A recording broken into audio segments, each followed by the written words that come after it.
አባቶቻችን የአክሱምን ሐውልት ኦሮሞ እዛ ሄዶ ሰርቷል። የአክሱም ሐውልትን የሰሩት ኦሮሞዎች ናቸው አለ። እውነት ነው። ይሄ አክሱም ሐውልት የቆመ የወንድ ብልት ነው የሚመስለው እና ማንሰማው ነገር የለም መቼም። ወይ እንደው አለመማር እኮ በጣም እንዴት አይነት ነገር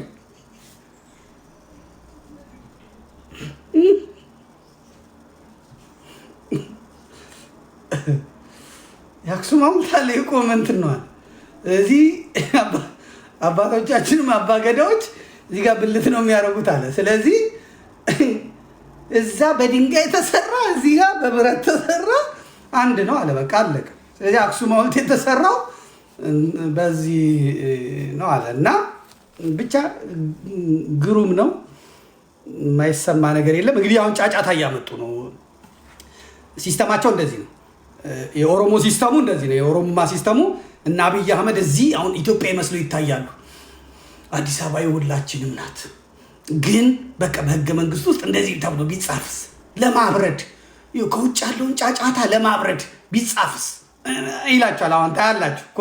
ንክክር ኮሚሽኑ መጨረሻ ይሄ የኦሮሞ ነው ተብሎ ቢጻፍስ በተግባር እኮ ሁሉም ነው የሚኖርባት ይላችኋል። ከዛስ ኦኤምኤኖች እናንተና እንጫረሳታለን፣ እነ ኦነጎች እንነብን ኦሮሞ ፊንፊኔ አንኡራ ኦሮሞን ብርትናት እንጋደላት ደም ይፈሳታል ይላል። ከዛ እና አብይ አህመድ ይመጡና እነዚህን እንደዚህ ከሚሉ ደም ከሚፈስ ብዙ ሰው ከሚያል ወረቀት ነው ዝም ብንጽፈው ይላል። እንግዲህ እስካሁን ምክክር ኮሚሽኑ ላይ በጣም ጠንካራ ሆነው የተገኙት በተለይ ብርሃኑ ነጋን እየወረዱበት ነው። እሱ ያቀረበው ሎጂክ የተማረ አንዳንዴ ግደለኝ ይባላል። የስነ ስርዓት ያዙ። አዲስ አበባ የሁሉም ናት የገሌ ናት የምትባል የለም ብሏል ነው የሚባለው ብርሃኑ ነጋ።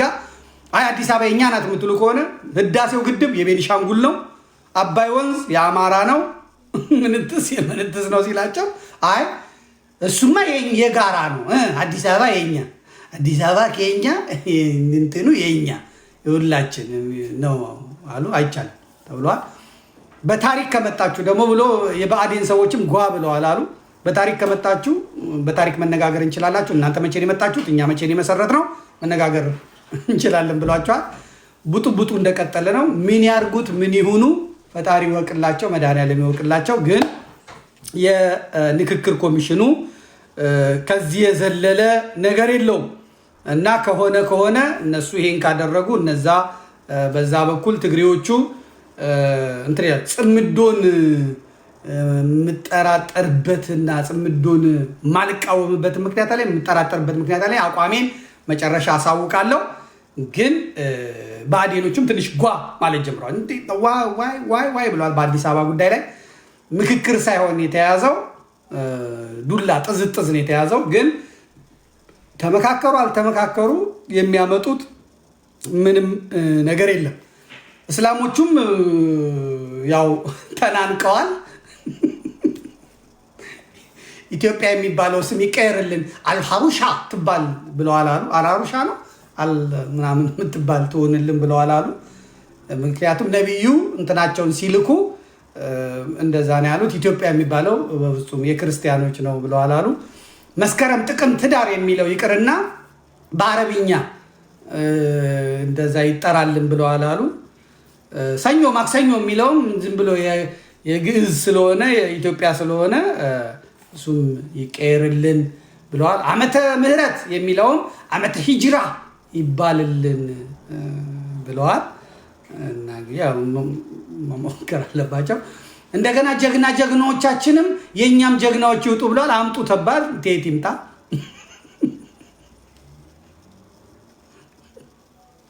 እንደዚህ ታሪክ ሰርተናል አምጡት ታሪካችሁን ተብሏል። የተጻፈ የታወቀ ነገር ካለ አምጡት ተብሏል። የታመጡ እንግዲህ ማሳየት ነው። እና አህመዲን ጀበል ጓገጭ ግንብጭ እያሉ ነው። እና እስቲ የሚያመጧቸውን ነገሮች ማየቱ ጥሩ ነው የምለው። ብቻ ዘመቻው የኢትዮጵያና የኢትዮጵያ ኦርቶዶክስ ቤተክርስቲያን ላይ ነው። ባንዲራውም አረንጓዴ መሀሉ ላይ ሰይፍ ይኑርበት ብለዋል አሉና አህመዲን ጀበል። ይሄን ካሉ በእውነት ታመዋል ማለት ነው። ታሟል ማለት ነው። በጣም የሚገርም ጉዳይ ነው።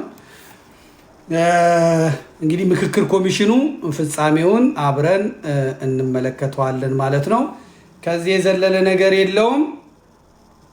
ከዚህ የሚበልጥ የከፋም ነገር የሚመጣ አይመስለኝም የሚል ነገር ነው የሚኖረኝ። እናንተስ ምንድነው የሚመስላችሁ? ጻፉ። ከምክክር ኮሚሽኑ የሚጠበቅ ኖሮ ምናምን ነገር ሳይሆን ግን ማጃከቢያ ጊዜ መግዣ ምናምን ነው የሚሆነው። ለአማራን ለማስደሰት ብዙ ነገሮች ሊደረጉ ይችላሉ። ኮከቡ ሊነሳ ይችላል። ይሄው ለዚህ አይደል የታገላችሁ እንደ ምናምን ይላል። አማራ ከዚህ በኋላ የሚታለል አይመስለኝም፣ የሚሸወድ ምክክር የሚበሉ ንክክር የሚበሉ ግርግር የሚበሉ ክርክር የሚበሉ ጭርጭር የሚበሉ ውር የሚበሉ ትር የሚበሉ ብርር የሚበሉ ምን የሚበሉ አማራ ከዚህ በኋላ እራሱ ወሳኝ ባልሆነበት ጉዳይ ገብቶ ለሀገርም ለማን የራሱ መብት በሚያስከብርበት መልኩ ካልሆነ በስተቀር ያም ተሰብስቦ አውቅልሃለሁ ወስንልሃለሁ በሚሉት ነገር የሚሆን አይመስለኝም ማለት ነው። እኔ በዚህ ነው የማየው ማለት ነው።